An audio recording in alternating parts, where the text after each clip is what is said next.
Hi, my name is Kayla Owens, and my paper is One for the Other. I'm going to be discussing Leonardo da Vinci's piece, The Battle of Angahari, which was recently found, or thought of as found, behind the Vasari piece, The Battle of Marciano. And I'm just going to be discussing the pros and cons between revealing the Da Vinci work and possibly harming the Vasari work, or not revealing the Da Vinci work. Now, the Da Vinci work is actually not finished, so does that play a key part in it? And I also want to look into why the Da Vinci piece was covered up in the first place and why he abandoned it. So, why this topic?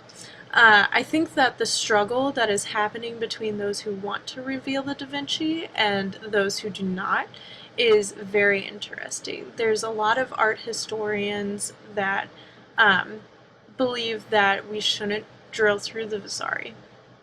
And it's a very good point because the Vasari is finished. It's a well-known painting. If we drill through it, it could possibly be harmed. And what will we be getting out of it? We don't know for sure that this piece is behind the Vasari, and if once we get to it, what happens if it's not what we expect? We know that it's probably not finished. We also know that Da Vinci was very into experimenting with paints, and it could be something unexpected behind the Vasari. It also raises some questions as to whether people value artwork as highly now as they did in the past.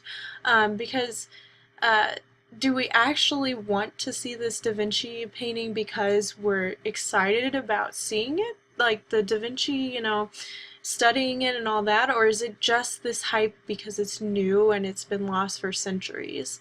I also think it's interesting the different techniques they're using to find this piece and to reveal it. They've done some with thermovision to look at the painting through the Vasari. And I also think just the overall mystery behind why the Da Vinci was covered up and why he abandoned it is very, very interesting. So moving on, our first slide shows a study of horsemen that Da Vinci did for the Battle of Angahari. And basically, he's just showing different perspectives of it, but the cartoons that he did are, there's not many of them, so it's definitely interesting to see them. Another cartoon that he did was a study of a warrior's head, which is seen here. And there's a lot of emotion in the warrior's face. So it's interesting what would be in the painting that is here, because it's not finished. So how much of this emotion is in the actual painting? And so because it was not finished, a painter by the name of Pierre Paul Rubens actually finished, and well, not finished, but he copied the piece, The Battle of Angahari.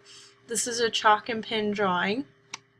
And the Battle of Angahari was actually a key victory for the Florentine Republic, which raises a few eyebrows because the Medici family, which was a very, very powerful family at this time, were actually enemies of the Republic.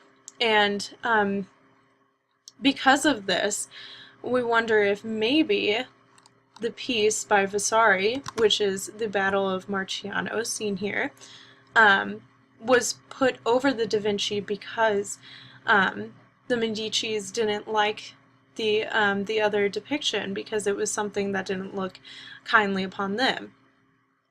And this piece actually, in 1554, Cosimo Medici decided that he wanted to conquer the last remaining rival of Tuscany, the Republic of Siena, and that's what this battle is showing.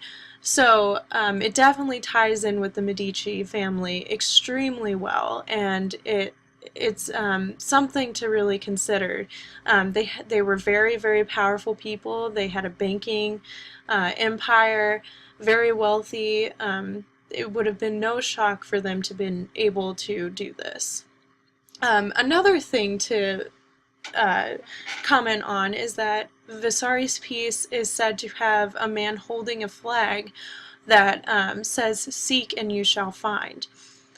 So this kind of raises the question, did Vasari want us to find Da Vinci's piece? Did he want us to, you know, drill through his piece to get to it?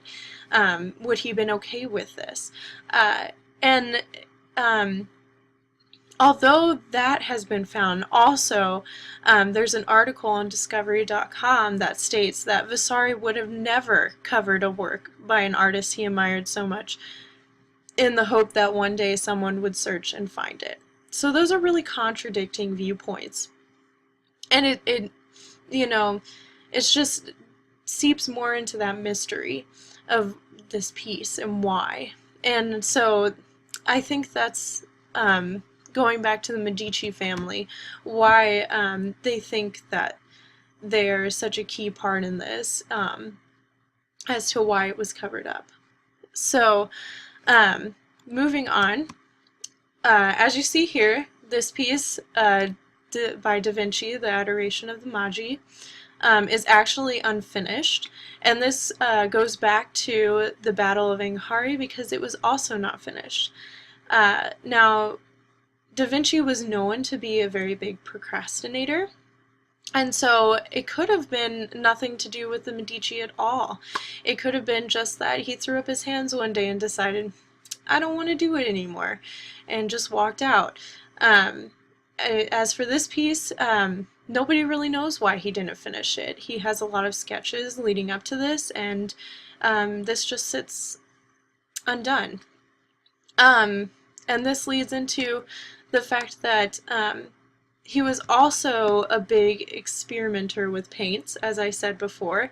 In this piece, The Last Supper, which is most famous for him experimenting with paints, he tried to do a fresco in a very different way, and the paint did not seep into the plaster because he used tempera and oil paint, and so the paint started flaking off. And as you can see, the people that owned this building thought it was so awful that they put a door in it. So that just goes to show you that some of the techniques that he was using were not working.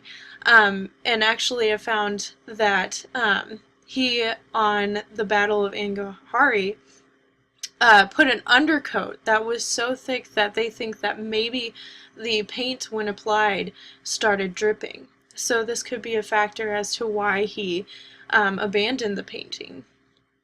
Now, the last reason why he could have abandoned this painting actually goes back to Michelangelo. Now you're thinking, how do these correlate? Well, Michelangelo was actually given the commission to paint the wall opposite of Da Vinci, and he was supposed to paint the Battle of Cascina, and he never finished it. He did a lot of cartoons, but he never actually got around to finishing it. And so this could have been another reason why Da Vinci just decided not to finish his. Maybe he was working and he just decided, if he's not finishing his, I'm not going to finish mine. You never know. So a lot of questions with these pieces, and I think that it's just an overall mystery, and I really want to delve deeper into it and just figure it out. And I think that people are really attached to the story right now because it's such a big mystery. And I think that it's a good thing to do my paper on because I believe that it ties back into our art history class by just, you know, it takes all the people that we've learned about and kind of connects them together in these weird ways, and it's very interesting. So just to wrap up, I find the struggle that is happening between those who want to reveal the Da Vinci and those who do not really interesting, as I said before. And I think that people are starting to kind of feel like they want to see the newest and shiniest objects.